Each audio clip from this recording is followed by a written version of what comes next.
सकल, हर मुश्किल होगी सहल, हो रात के भूले हुए मुसाफिर, सुबह हुई घर चल, अब घर चल रे।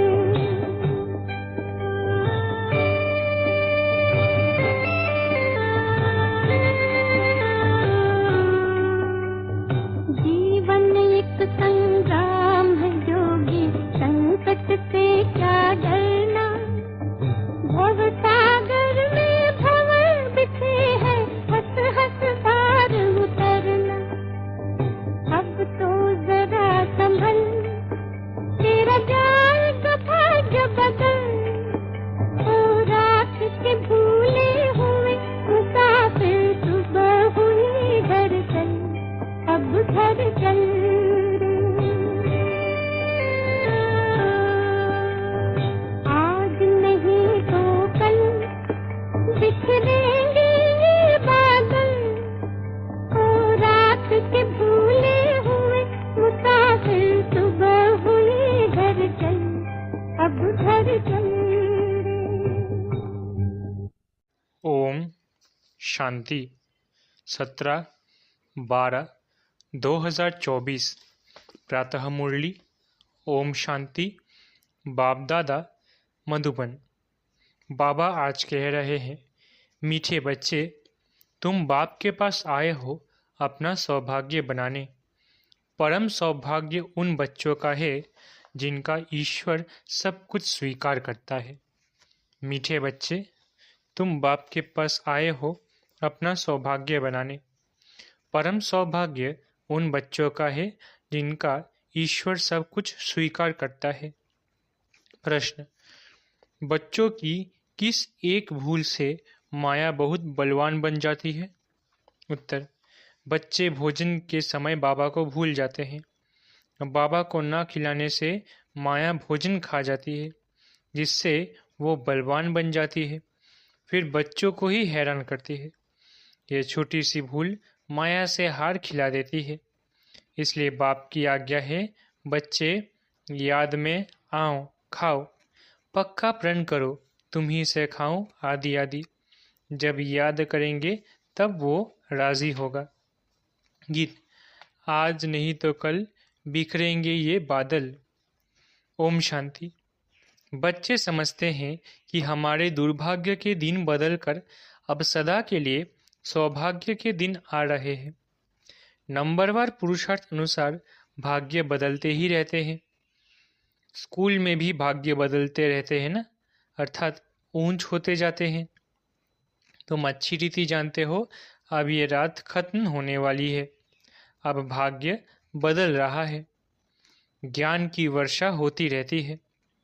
सेंसिबल बच्चे समझते हैं, बरोबर दुर्भाग्य से हम सौभाग्यशाली बन रहे हैं, अर्थात स्वर्ग के मालिक बन रहे हैं। नंबरवार पुरुषार्थ अनुसार हम अपना दुर्भाग्य से सौभाग्य बना रहे हैं। अब रात से दिन हो रहा है। ये तुम बच्चों बिगड़ कोई को पता नहीं है। बाबा गुप्त है तो उनकी बातें भी गुप्त है। भल मनुष्यों ने बैठकर सहज राजयोग और सहज ज्ञान की बातें शास्त्रों में लिखी है, परंतु जिन्होंने लिखा वो तो मर गए। बाकी जो पढ़ते हैं वो कुछ समझ नहीं सकते हैं, क्योंकि बेसमझ है। कितना फर्क है। तुम भी नंबरवार पुरुषार्थ अनुसार समझते हो। सभी एक रस पुरुषार्थ नहीं करते हैं। दुर्भाग्य किसको, सौभाग्य किसको कहा जाता है, ये सिर्फ तुम ब्राह्मण ही जानते हो। और तो सभी घोर अंधियारे में हैं। उनको जगाना है समझाकर। सौभाग्यशाली कहा जाता है सूर्यवंशियों को। 16 कला संपूर्ण वही है। हम बाप से स्वर्ग के लिए सौभाग्य बना रहे हैं, जो बाप स्वर्ग रचने वाला है। अंग्रेजी जानने वालों को भी तुम समझा सकते हो। हम है हेवेनली गॉडफादर द्वारा हेवन का सौभाग्य बना रहे हैं। हेवन में है सुख, हेल में है दुख। गोल्डन एज माना सत्युग सुख, आयरन एज माना कलयुग दुख। बिल्कुल सहज बात है। हम अभी पुरुषार्थ कर रहे हैं। अंग्रेज, क्रिश्चियन आदि बहुत आएंगे। बोलो, हम अब सिर्फ एक ही हेवेनली गॉडफादर को याद करते हैं क्योंकि मौत सामने खड़ा है। बाप कहते हैं तुमको मेरे पास आना है, जैसे तीर्थों पर जाते हैं ना। बौद्धियों का अपना तीर्थ स्थान है, क्रिश्चियन का अपना। हर एक की रस्म रिवाज अपनी होती है। हमारी है बुद्धि योग की बात। जहाँ से पार्ट बजाने आए हैं वहाँ फिर जाना है। वो है हेवन स्थापन करने वाला गॉडफादर। उसने हमको बताया है, हम आपको भी सच्चा पथ रास्ता बतलाते हैं। बाप गॉडफादर को याद करो तो अंतमति सो गति हो जाएगी। जब कोई बीमार पड़ते हैं तो उनको सभी जाकर सावधान करते हैं कि राम कहो। बंगाल में जब कोई मरने पर होता है तो गंगा पर ले जाते हैं, फिर कहते हैं हरि बोल, तो हरि के पास चले जाएंगे। परंतु कोई जाता नहीं है। सतयुग में तो कहेंगे नहीं कि राम राम कहो या हरि बोल कहो। द्वापर से फिर ये भक्ति मार्ग शुरू होता है।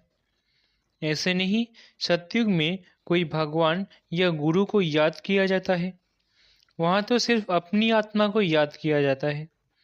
हम आत्मा एक शरीर छोड़ दूसरा लेगी, अपनी बादशाही याद पड़ती है। समझते हैं हम बादशाही में जाकर जन्म लेंगे। ये अब पक्का निश्चय है, बादशाही तो मिलनी ही है। बाकी किसको याद करेंगे अथवा दान पुण्य करेंगे? वहाँ कोई गरीब होता ही नहीं जिसको बैठ दान पुण्य करे। भक्ति मार्ग की रस्म रिवाज अलग, ज्ञान मार्ग की रस्म रिवाज अलग है।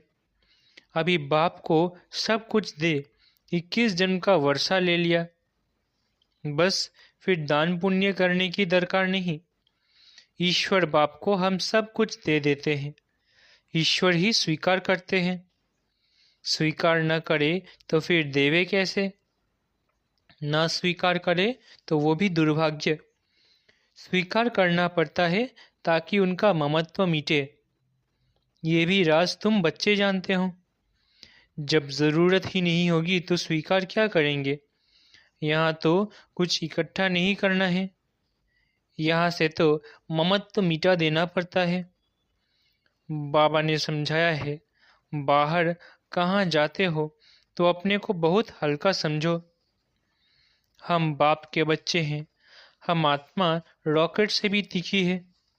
ऐसी देही अभिमानी हो पैदल करेंगे तो कभी थकेंगे नहीं, देह का भान नहीं आएगा। जैसे कि ये टांगे चलती नहीं, हम उड़ते जा रहे हैं। देही अभिमानी हो तुम कहाँ भी जाओ। आगे तो मनुष्य तीर्थ आदि पर पैदल ही जाते थे। उस समय मनुष्यों की बुद्धि तमोप्रधान नहीं थी, बहुत श्रद्धा से जाते थे, थकते नहीं थे। बाबा को याद करने से मदद तो मिलेगी ना। भल वो पत्थर की मूर्ति है, परंतु बाबा उस समय अल्पकाल के लिए मनोकामना पूरी कर देते हैं। उस समय रजो प्रधान याद थी तो उससे भी बल मिलता था, थकावट नहीं होती थी। अभी तो बड़े आदमी झट थक जाते हैं। गरीब लोग बहुत तीर्थों पर जाते हैं, साहूकार लोग बड़े भपके से घोड़े आदि पर जाएंगे, वो गरीब तो पैदल चले जाएंगे। भावना का भाड़ा जितना गरीबों को मिलता है उतना साहूकारों को नहीं मिलता है। इस समय भी तुम जानते हो बाबा गरीब निवाज है, फिर मूंझते क्यों हो, भूल क्यों जाते हो? बाबा कहते हैं तुमको कोई तकलीफ नहीं करनी है, सिर्फ एक साजन को याद करना है। तुम सभी सजनियां हो तो साजन को याद करना पड़े। उस साजन को भोग लगाने के बिना खाने में लज्जा नहीं आती। लज्जा नहीं आती, वो साजन भी है, बाप भी है। कहते हैं मुझे तुम नहीं खिलाएंगे, तुमको तो हमें खिलाना चाहिए ना। देखो बाबा युक्तियाँ बतलाते हैं, तुम बाप अथवा साजन मानते हो ना? जो खिलाता है पहले तो उनको खिलाना चाहिए। बाबा कहते हैं हमको भोग लगाकर हमारी याद में खाओ, इसमें बड़ी मेहनत है। बाबा बार बार समझाते हैं, बाबा को याद ज़रूर करना है। बाबा खुद भी बार बार पुरुषार्थ करते रहते हैं। तुम कुमारियों के लिए तो बहुत सहज है। तुम सीढ़ी चढ़ी ही नहीं हो। कन्या की तो साजन के साथ सगाई होती ही है, तो ऐसे साजन को याद कर भोजन खाना चाहिए। उनको हम याद करते हैं और वो हमारे पास आ जाते हैं। याद करेंगे तो भासना लेंगे, तो ऐसी ऐसी बातें करनी चाहिए बाबा के साथ। तुम्हारी ये प्रैक्टिस होगी रात को जागने से। अभ्यास पड़ जाएगा तो फिर दिन में भी याद रहेगा। भोजन पर भी याद करना चाहिए। साजन के साथ तुम्हारी सगाई हुई है, तुम ही से खाओ, ये पक्का प्रण करना है। जब याद करेंगे तभी तो वो खाएंगे ना। उनको तो भासना ही मिलनी है, क्योंकि उनको अपना शरीर तो नहीं है। कुमारियों के लिए तो बहुत सहज है, इनको जास्ती फैसिलिटीज़ है। शिव बाबा हमारा सलोना साजन कितना मीठा है। आधा कल्प हमने आपको याद किया है, अभी आप आकर मिले हो। हम जो खाते हैं आप भी खाओ। ऐसे नहीं कि एक बार याद किया बस फिर तुम खुद खाते जाओ, उनको खिलाना भूल जाओ। उनको भूलने से उनको मिलेगा नहीं। चीज़ें तो बहुत खाते हो, खिचड़ी खाएंगे, आम खाएंगे, मिठाई खाएंगे। ऐसे थोड़ी ही शुरू में याद किया खल्लास, फिर और चीज़ें वो कैसे खाएंगे? साजन नहीं खाएंगे तो माया बीच में खा जाएगी, उनको खाने नहीं देगी। हम देखते हैं माया खा जाती है तो वो बलवान बन जाती है और तुमको हराती रहती है। बाबा युक्तियाँ सब बतलाते हैं। बाबा को याद करो तो बाप अथवा साजन बहुत राज़ी होगा। कहते हो बाबा तुम ही से बैठूं, तुम ही से खाऊं। हम आपको याद कर खाते हैं, ज्ञान से जानते हैं। आप तो भासना ही लेंगे, ये तो लोन का शरीर है। याद करने से वो आते हैं। सारा मदार तुम्हारी याद पर है। इसको योग कहा जाता है। योग में मेहनत है। सन्यासी उदासी ऐसे कभी नहीं कहेंगे। तुमको अगर पुरुषार्थ करना है तो बाबा की श्रीमत को नोट करो, पूरा पुरुषार्थ करो। बाबा अपना अनुभव बतलाते हैं। कहते हैं जैसे कर्म मैं करता हूँ तुम भी करो, वही कर्म मैं तुमको सिखलाता हूँ। बाबा को तो कर्म नहीं करना है। सत्युग में कर्म कूटते नहीं। बाबा बहुत सहज बातें बताते हैं। तुम ही से बैठूं, सुनूं, तुम ही से खाऊं, ये तुम्हारा ही गायन है। साजन के रूप में व बाप के रूप में याद करो। गाया हुआ है ना, विचार सागर मंथन कर ज्ञान की पॉइंट्स निकालते हैं। इस प्रैक्टिस से विकर्म भी विनाश होंगे, तंदुरुस्त भी बनेंगे। जो पुरुषार्थ करेंगे उनको फायदा होगा, जो नहीं करेंगे उनको नुकसान होगा। सारी दुनिया तो स्वर्ग का मालिक नहीं बनती है, ये भी हिसाब किताब है। बाबा बहुत अच्छी रीति समझाते हैं। गीत तो सुना, बरोबर हम यात्रा पर चल रहे हैं। यात्रा पर भोजन आदि तो खाना ही पड़ता है। सजनी साजन के साथ, बच्चा बाप के साथ खाएंगे। यहाँ भी ऐसे है। तुम्हारी साजन के साथ जितनी लगन होगी उतना खुशी का पारा चढ़ेगा। निश्चय बुद्धि विजयंती होते जाएंगे। योग माना दौड़ी, ये बुद्धि योग की दौड़ी है। हम स्टूडेंट हैं, टीचर हमको दौड़ना सिखलाते हैं। बाप कहते हैं ऐसे नहीं समझो कि एक ही दिन में सिर्फ कर्म ही करना है। कछुए मिसल कर्म कर फिर याद में बैठ जाओ।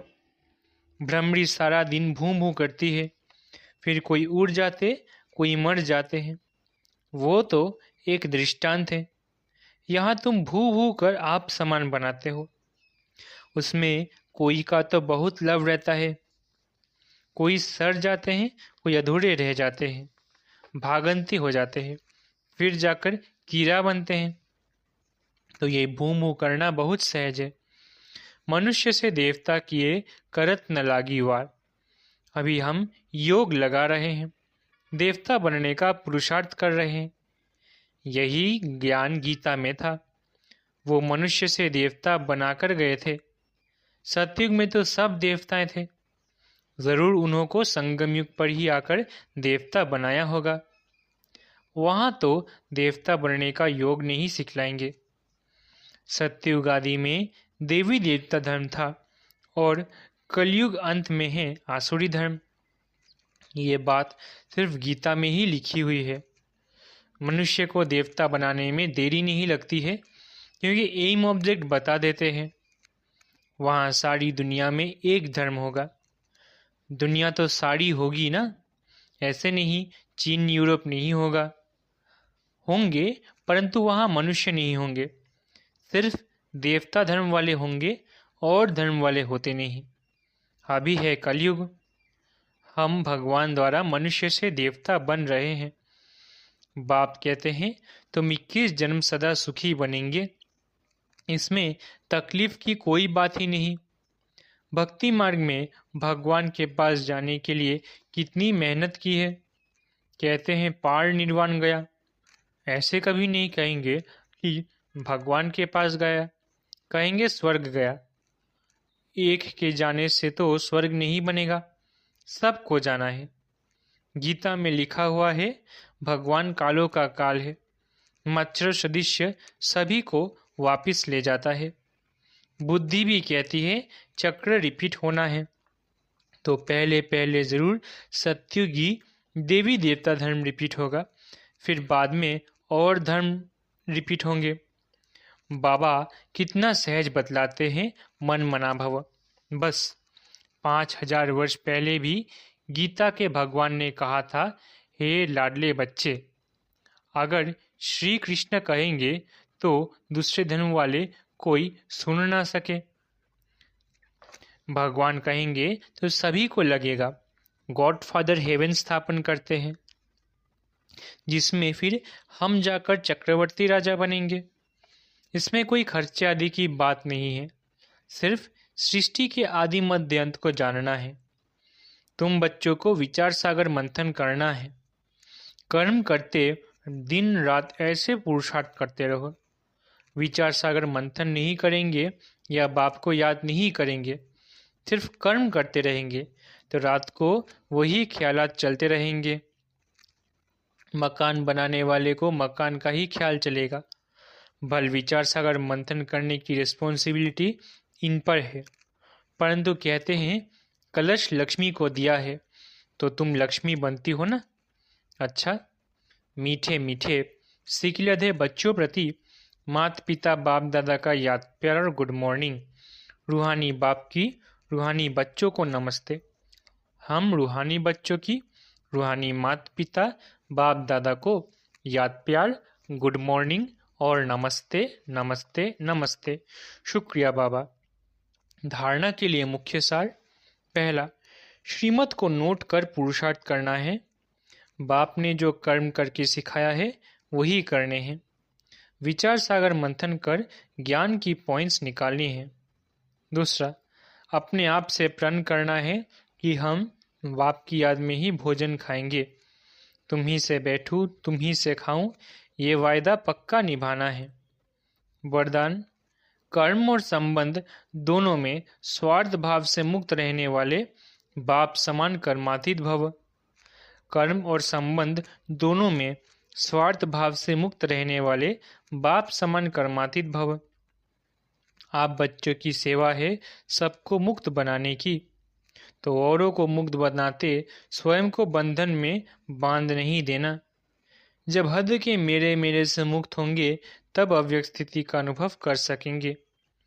जो बच्चे लौकिक और अलौकिक कर्म और संबंध दोनों में स्वार्थ भाव से मुक्त है, वही बाप समान कर्मातीत स्थिति का अनुभव कर सकते हैं।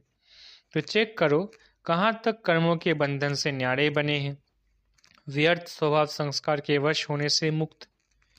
स्लोगन: जो सरल चित और सहज स्वभाव वाले हैं वही सहज योगी भोलानाथ के प्रिय है। स्लोगन: जो सरल चित और सहज स्वभाव वाले हैं वही सहज योगी भोलानाथ के प्रिय है। अच्छा, ओम शांति। शुक्रिया बाबा।